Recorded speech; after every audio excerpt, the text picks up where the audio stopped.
Hallelujah. सब भाई बहनों को जय मसीह की। मैं विशाल प्रभु का दास आप सबका स्वागत करता हूँ परमेश्वर की जीवित हजूरी में। तो मेरे प्रियो, आज हम प्रार्थना के वचन में जाएंगे कि किस समय हमें प्रार्थना करनी चाहिए, हमने कैसे प्रार्थना करनी है और कौन सा टाइम है परमेश्वर के मिलने का, जब हम आत्मा से प्रार्थना करने का, जब आत्मा हमें ग्रहण करता है, पवित्र आत्मा को हम महसूस करते हैं, तो उस वचनों को हम देखेंगे कि सही समय प्रार्थना का कैसा है। आइए हम वचनों में देखते हैं। यहाँ पर वचन कहता है, भजन संहिता 5:3 में लिखा है, ए यहोवा बोर को मेरी वाणी तुझे सुनाई देगी, मैं बोर को प्रार्थना करके तेरी बाट जाऊँगा। तो देखो, दाऊद यहाँ पर भोर को प्रार्थना कर रहा है। सुबह उठकर भोर के समय में जब लोग नींद में पड़े होते हैं, तब प्रभु के दास प्रार्थना करते हैं। परमेश्वर का मिलने का समय होता है, आत्मा से प्रार्थना करने का समय होता है। आइए हम और वचनों में चलते हैं। तो आइए यहाँ पर देखते हैं यशायाह को, प्रभु के दास को, कि कितने बजे प्रार्थना कर रहा था वो।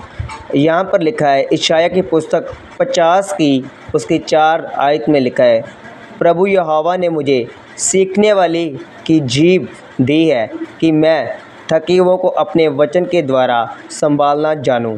बोर को वह नित्य मुझे जगाता है और मेरा कान खोलता है कि मैं शिष्य के समान सुनूं। तो देखो, यहाँ पर भी यशायाह भी भोर को प्रार्थना कर रहा है।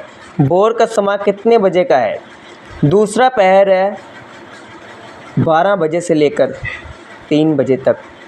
तो मेरे प्रियो, अगर वचन में लिखा है कि धन्य वह दास जो दूसरे पैर से लेकर चौथे पैर तक मेरी प्रतीक्षा करता रहे। तो आइए हम और वचनों में जाएंगे और मैं आपको पहले पहर से लेकर चौथे पहर तक बताऊंगा कि वचनों के द्वारा। आइए हम और वचनों में जाएंगे। यहाँ पर हम देखेंगे रोमियो की पुस्तक 13 की 11 और 12 आयत में, यहाँ पर प्रेरित कब प्रार्थना करते थे? वो कहते क्या थे? समय को पहचान कर ऐसे ही करो, इसलिए कि अब तुम्हारे लिए नींद से जाग उठने की घड़ी आ पहुँची है, क्योंकि जिस समय हमने विश्वास किया था उस समय के विचार से अब हमारा उद्धार निकट है। रात बहुत बीत गई है और दिन निकलने पर है, इसलिए हम अंधकार के कामों को त्याग कर ज्योति के हथियार बांध लें। तो देखो, रात बीत गई है, दिन निकलने पर है। इसका मतलब ये चौथे पहर की बात कर रहे हैं कि दिन निकलने पर है। ये चौथा पहर है, जब चौथे पहर में हम प्रार्थना करने जाते हैं। जब सबसे बड़ी मेहनत यही है कि हम अपने बेड के ऊपर से उठकर प्रार्थना करना, ये सबसे बड़ी मेहनत है। अगर आप उठ गए, अपने बेड से उतर गए, घुटनों के बल हो गए, तो आपकी प्रार्थना समझ लो कि परमेश्वर सुन रहे हैं। तो आइए हम और गहराई में जाते हैं, वचनों की गहराई में जाते हैं, जहाँ पर प्रभु जी ने हमें जो सिखाया है। तो हम उस वचन में जाते हैं। यहाँ पर हम देखेंगे उत्पत्ति अध्याय 3 की 8 में, तब यहोवा परमेश्वर जो दिन के ठंडे समय वाटिका में फिरता था का शब्द उनको सुनाई दिया। तब आदम और उसकी पत्नी वाटिका के वृक्षों के बीच यहोवा परमेश्वर से छिप गए। देखो, यहाँ पर परमेश्वर ठंडे समय पर परमेश्वर चक्कर लगाते हैं पूरी पृथ्वी के ऊपर, वाटिकाओं के ऊपर। अदन की वाटिका के ऊपर भी उन्होंने ठंडे समय में, भोर के समय में, जो 3 बजे की प्रार्थना, 3 से लेकर 6 बजे तक की प्रार्थना है। अगर आपकी नींद खुल जाती है इस समय, तो सोचो, आपके लिए एक बड़ी योजना है परमेश्वर की, कि परमेश्वर आपसे बात करना चाहते हैं और अपना आप आपके ऊपर जाहिर करना चाहते हैं। परमेश्वर आपके द्वारा बहुत से बड़े काम करना चाहते हैं। आइए हम और गहराई में चलें, ये भोर के समय में और गहराई में चलते हैं। तो मेरे प्रियो, यहाँ पर परमेश्वर के दास पौलुस क्या कहते हैं? 1 कुरिन्थियों की 6 आयत उसकी 16 में लिखा है, उसकी 17 में लिखा है, और जो प्रभु की संगति में रहता है वह उसके साथ एक आत्मा हो जाता है।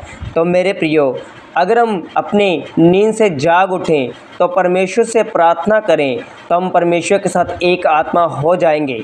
तो आप एक दिन जब प्रार्थना करते करते परमेश्वर के साथ जब एक हो जाओगे तो आप अपने घर वालों को बचाओगे, फिर अपने आसपास लोगों को बचाओगे, फिर अपने देश को बचाओगे, फिर पूरे संसार को बचाओगे। क्योंकि खुदा ने बाइबल में कहीं पर भी हानि की बात नहीं कही, लेकिन कुशलता की बात कही है, बचाने की बात की है। क्योंकि उसके वचनों में लिखा है वह दुख देखकर पछताता है लेकिन उद्धार से वह खुश होता है। आइए हम आगे और वचनों में जाते हैं और गहराई में जाते हैं कि भोर के समय में क्या क्या परमेश्वर की सामर्थ्य है, उससे बात करने की, उसकी प्रार्थना करने की, उसकी संगति करने की क्या क्या सामर्थ्य है। आइए हम आगे और चलते। तो आइए हम यहाँ पर मरकुस की 1 आयत में उसकी 35 में लिखा है, जो हमारे यीशु पिता प्रार्थना करते थे, हमारे उद्धारकर्ता मुक्तिदाता देखो भोर के समय में प्रार्थना करते थे।